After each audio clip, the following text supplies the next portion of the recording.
Hello, everyone. Welcome to Inconvenient Truths. I'm your host, Jennifer Zheng. In our previous episode, we discussed three options for the CCP after its financial collapse, letting the cash flow break and the local government debts explode, printing money leading to crazy inflation, and launching a full-scale war. In fact, some economics believe that China has already entered a war-driven economic model. Today, let's dive into this topic. Recently, a PowerPoint presentation from Chen Zhiwu, a financial lecture professor at the University of Hong Kong and a former professor at Yale University, went viral online. The content of this slide suggested that China's economy has shifted back to a war-driven economic model, military industry, chokehold technology, food security, supply and marketing cooperatives, large public cafeterias, and low-end consumption have become investment and development priorities. Meanwhile, people must say goodbye to high-end consumption, the big city strategy, and individual wealth creation. Here, chokehold technology refers to high technology products and technologies restricted by the United States, such as chip technology. The CCP perceives these restrictions and as an attempt to strangle China economically. So it refers to this technology as chokehold technology. Chen Zhiwu's remarks resonated with many people both inside and outside of China, especially given the CCP's recent aggressive rhetoric regarding military actions against Taiwan. People started asking, is CCP really gearing up for war? However, the discussions around this PowerPoint and related content were swiftly removed from Chinese social media shortly after gaining traction. Perhaps this topic was deemed too sensitive. In fact, back in April, Chen Zhiwu stated in an interview with a Chinese media outlet that China's future economic growth points would be limited to military industry and chokehold sectors. He pointed out that after the pandemic restrictions were lifted, China's economic recovery fell below expectations. Private enterprises and ordinary families felt uncertain about the future, lacking confidence in the economy. At the same time, China faced export difficulties, shrinking orders, and challenges in the real estate industry. Local government debts, especially city investment bonds, continued to rise. In this context, only the military industry and chokehold sectors might become China's future growth points. The economic model driven by globalization and foreign trade would take a backseat, while the economy propelled by war would re-emerge. Chen Zhiwu also highlighted that this was why China's supply and marketing cooperative system was being strengthened again. Additionally, chokehold technology sectors would shift their focus toward defense rather than developing around people's daily lives, as companies like JD.com and Alibaba did in the past. This structural shift indicates that the average person's living standards might not improve simply because of an increase in the gross domestic product or GDP. China's future economic structure would resemble that of the former Soviet Union. As to the financial sector, its rule would be more to finance the military industry. Financial loans would no longer primarily focus on consumption, but would contribute to national power. Well, the above are many Professor Chen Zhuwu's points. And what do I think? From various aspects of Chinese society that I've observed, I believe his analysis is accurate. Now, let's take a look at a few videos. This is the Nationalist Square in Nanning City, Guangxi Province, on the CCP's 74th National Day, which is October 1st. The square was packed with people attending the flag raising ceremony, which was active calls echoed as the national anthem played.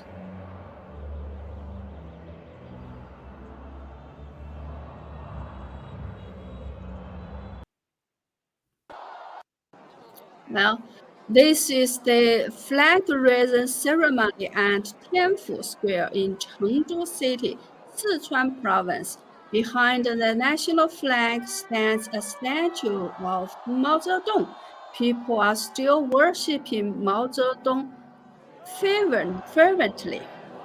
These two videos show that the CCP is successfully stirring up a so-called patriotic fervor, especially among the younger generation. I remember people of my age in China.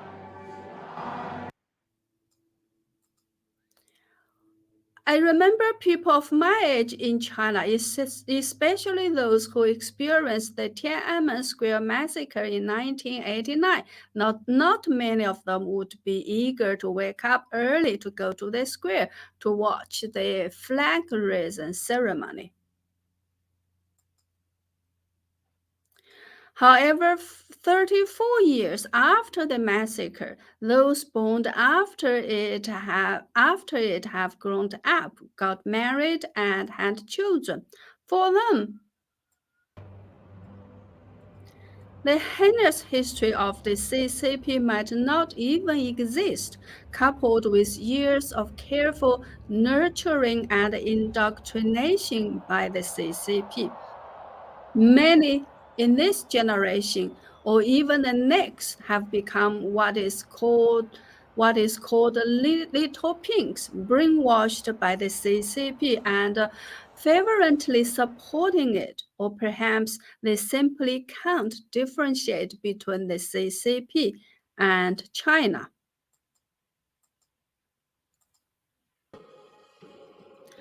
On September 30th, after completing military training, 4,000 new students from Hunan University of Science and Technology in China formed the shape of a bomber and two fighter jets. Then they transformed into Mao Zedong's portrait to celebrate the 74th anniversary of the CCP's regime.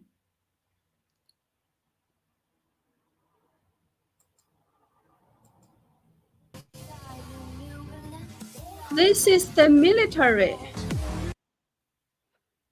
training for university students held in Changsha City, Hunan Province, China, on September 22nd. Now, this kind of training even includes the use of armored vehicles and motors. Seeing these two videos, I couldn't help but think about a Chinese idiom, 穷兵黩武, which means using all available military forces recklessly and arbitrarily starting a war. It's evident that the CCP is intensively conducting military training among university students, making young people familiar with, honored by, and attached to the idea of war. These individuals can easily become cannon fodder for the CCP. Now, let's consider this. Please pay attention to the English subtitles.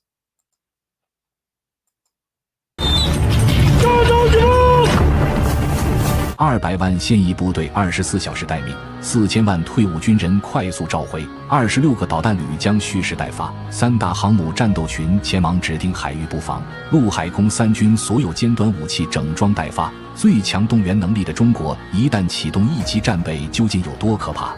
要知道，一级战备状态作为我国最高级战备，自新中国成立以来共启动了6次。可以说，一旦启动一级战备，也就意味着随时将爆发大规模战争。此时，天上的军用卫星将出动，严密监视敌人动向。火箭军装备的5000枚战略导弹将全部进入发射状态，并时刻对准预定目标。其次，所有的大型企业立即转为军工企业，并保证24小时超负荷运转。此时此刻，国家就像一台不分昼夜并高速运转的机器，为前线作战提供强有力的保障。另外的1200万预备役会随时待命，这也是当今世界人数最多的预备役，他们会成为第2道防线。与此同时，5大战区进入高度协调状态，北海舰队、东海舰队和南海舰队将进行集结。3艘航母、60余艘导弹驱逐舰、100多艘导弹护卫舰和130多艘常规以及核潜艇将在第一时间对相关海域进行全面封锁。所有地面部队的主战坦克、装甲车会保持时刻出击状态，以及空军的46个歼击机航空旅、2250架战斗机完成准备工作，包括歼20、歼16、轰 6K 等作战飞机。飞行员即可待命，随时做好起飞作战准备。这就是我国的一级战备状态，也就是随时准备状态。毫不夸张地说，这种全民战备绝对是任何一个国家都无法承受的。Well, I searched online and found similar videos flooding Chinese social media recently. These videos seem to be created by individuals, with some even bluntly copying each other, offering nearly identical content. The question arises, why does the CCP allow these videos to exist? Or rather, is the proliferation of such videos driven by the CCP?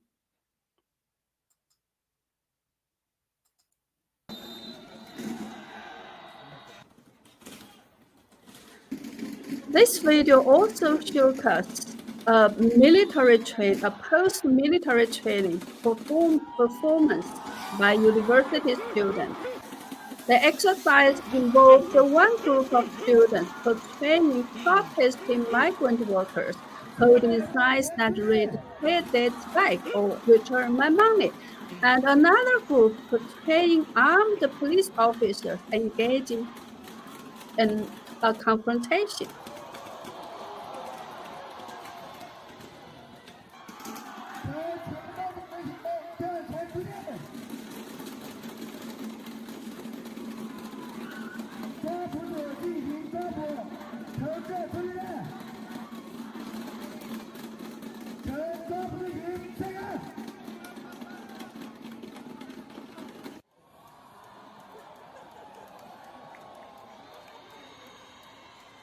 Well, in the end, the armed police successfully escorted the protesting migrant workers off the stage. What does this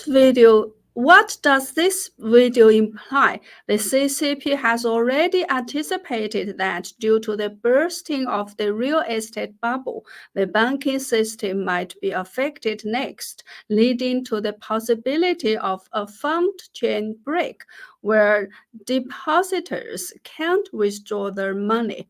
Hence, the simulation performed by university students depicts a scenario where people are protesting with pay debts back signs and are eventually suppressed and arrested by the armed police. Can you imagine the psychological impact this kind of exercise would have on the students? In the environment of CCP China, it makes students believe, first, if there are protests because some people can't access the money, don't panic, it's normal. Second, gathering to cause trouble is wrong and must be resolutely suppressed. Third, the glorious police for the maintenance of social order will definitely suppress these troublemakers. The incident will end with the failure of the troublemakers, so always stand with the government and don't be one of those troublemakers opposing the CCP. Now, let's look at this video. Please pay attention to the subtitles. 死你！关日本！打死你！关日本！打死你！关日本！气死你！关日本！气死你！ Well, this is the reaction of two Chinese girls watching the Japanese team enter the Hangzhou Asian Games on TV. Even more alarming than the girls' reaction is that their families recorded this video and uploaded it to social media, proudly stating, quote, "As soon as the dwarf Japanese appeared, the children's emotions immediately got out of control." Unquote. Clearly, the parents are happy about their children's beat the banned Japanese to death comment and their anti-Japanese stance. Inciting hatred is, of course, part of the preparation for war.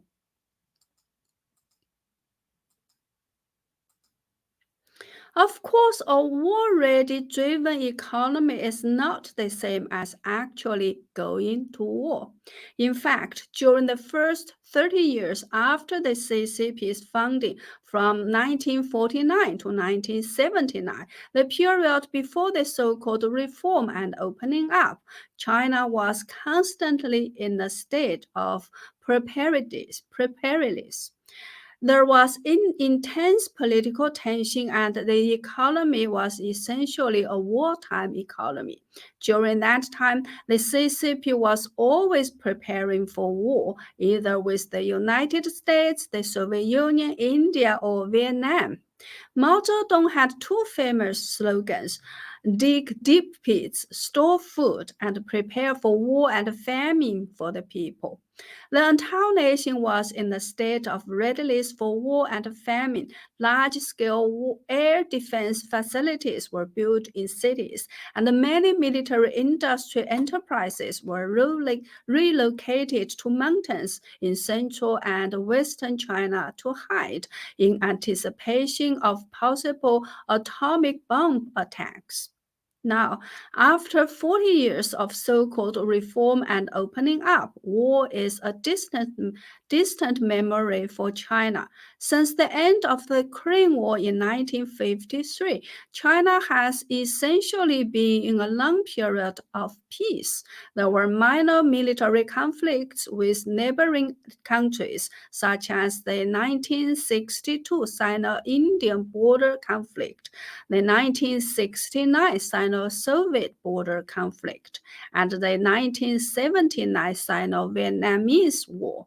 These were all small-scale wars. However, China's economy had always been in a state of active preparation for war.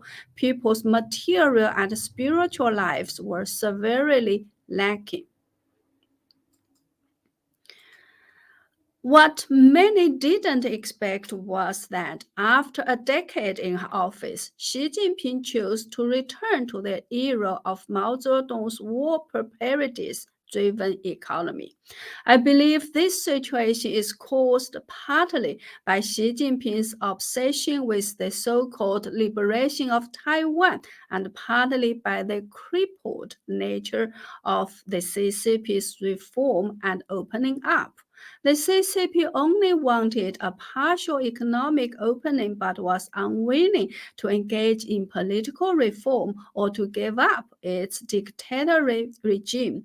Such a limited approach to reform and opening up was bound to reach a dead end, forcing Xi Jinping to return to the war preparedness-driven economic model of Mao's era.